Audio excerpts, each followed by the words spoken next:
שומעים. מצא חן בעיניי שיש כאן חזנים קבועים, וממש נהניתי מהתפילה, אבל להרגיש יותר נוח אם מכיר את השמות של כל אחד ואחד. בסדר, אבל תדע לך, אצלנו יש כינוי שונה לכל אחד. נו, אני מבין בכינויים. אתה אברהם וקוראים לך אבי, ואני במקום יעקב קוראים לי קובי. נכון, אבל אצלנו יש כאלה כינויים שלא שמעת אף פעם. אז תגיד לי כבר, מי ומי המתפללים? אתה כבר יודע על שחרית, נכון. מי מתפלל שחרית? מה עוד? מה מתפלל מוסף? והנני יודע, קורא בתורה. את זה אני רוצה לברר, את שמות האנשים. כן, אני התחלתי... התחלת? לא אמרת כלום. בסדר, תתחיל עוד פעם. עוד פעם. מי מתפלל שחרית? מהו השם של החזן למוסף? והנני יודע שהם בעל הקריאה. אתה מתפלל כאן? כן. ואתה חבר בבית כנסת הזה? כן. ואתה לא יודע את שמות המתפללים שם? בטח שאני יודע. בסדר, אז מי מתפלל שחרית? כן. אני מתכוון לשם שלו. מי? החזן שחרית. מי? השליח ציבור לתפילת שחרית. מי? החזן המתפלל את התפילה הראשונה שחרית. מי מתפלל שחרית? זה מה אתה שואל אותי, הרי זה מה שאני שואל אותך, מי מתפלל שחרית? זה השם שלו. זה השם של מי? נכון. נו, אז תגיד לי כבר. זה הוא. זה מי? נכון. שמע, אמרת שיש לכם חזנים קבועים. נכון. יש לכם חזן לשחרית? בוודאי. מי הוא החזן לשחרית? נכון. אחרי תפילת שחרית, מושיטים יד להגיד ישר כוח למי? בטח, מגיע לו. אני פשוט רוצה לדעת את שם האדם שמתפלל אצלכם שחרית. מי?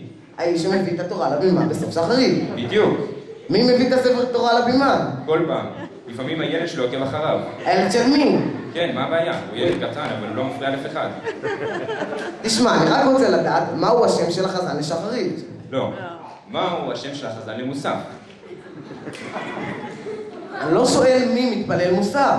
מי מתפלל שחרית? יכול זמן ועת, בוא ניקח כל תפילה בנפרד. אז אל תשנה את הנושא. אני שיניתי נושא. מה אני לא שיניתי שום דבר. תירגע, קובי, תירגע. אני רק שואל מי ניגש לבמה לשחרית. זה נכון. טוב. בסדר. מהו השם של החזן לשחרית? לא. מה מתפלל מוסף? לא שאלת אותך מי מתפלל מוסף. מי מתפלל שחרית? אינני יודע.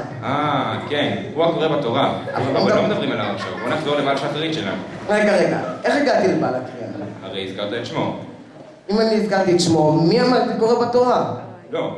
מי מתפלל שחרית? מה שמו של זה שמתפלל שחרית?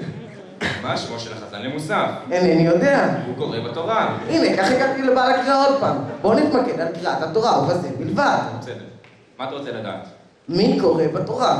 למה אתה מתעקש שמי יקרא בתורה? מה אמרתי על קריאת התורה? לא. מה מתפלל מוסף? אתה לא רוצה את מי למוסף?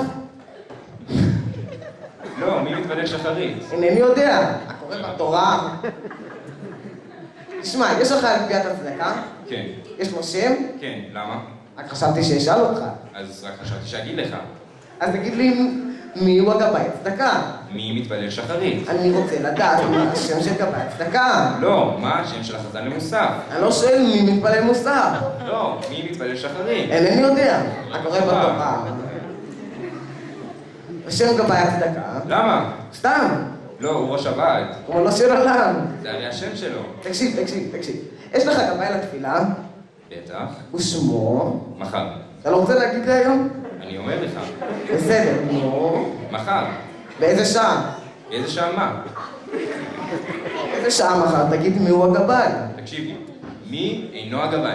מי? תשמע, אם תגיד עוד פעם מי מתפלל שחרית, אני אלך מכאן ואתפלל בכנסת החוצה לדעת מה השם הגבאי. מה שם בעל המוסף? אינני יודע. קורא בתורה. יש לך גבאי שני? בוודאי, קשה לו לעשות הכל בעצמו. ושם הגבאי השני הוא? היום. היום, מחר הוא הגבאי. עכשיו קלטתי. כל מה שהבנתי שיש כמה ימים בבית כנסת. בוא נגיד שמכבדים אותי בפתיחת הארון קודש. נגיד, יש לי כבר בחודש התשיעי. בשעה טובה. אני פותח את הארון, מוציא את ספר תורה, ואז נותן אותו למי? הנה, זה הדבר הראשון שאמרת נכון. אני אפילו לא יודע על מה אני מדבר. אבל זה כל מה שאתה צריך לעשות. לתת ספר תורה לבעל השחרית? כן, ועכשיו מי מחזיק את ספר התורה? כמובן.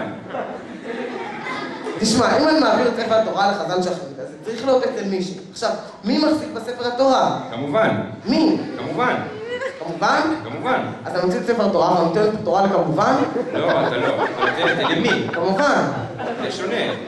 זה מה שאמרתי. אתה לא אמרת ככה. אני נותן את זה לכמובן. אתה נותן את זה למי? כמובן. הנה, זהו. זה מה שאמרתי. תשמע, שאל אותי. אני נותן את זה למי? כמובן. עכשיו שאל אותי. אתה נותן את זה למי? כמובן. זהו. כמו שאמרת. אבל אתה החלפת אותם. ממש כמוך, אני נותן את זה למי. מי שיש לו מגל הבימה, אבל נותן את זה לאינני יודע לקרוא ממנו. כאשר הוא גומר לקרוא, מה שמו לוקח אותו ומחזירו לארון לתפילת מוסף. וכל זה על פי הוראות מחר. נכון. ואם אין מחר, היום, ואחר כך יש הודעות של סתם. למה? אינני יודע, הוא קורא בתורה. וגם ממש לא אכפת לי כבר. מה אמרת? אמרתי שגם לא אכפת לי. זה הרב שלנו. אוי,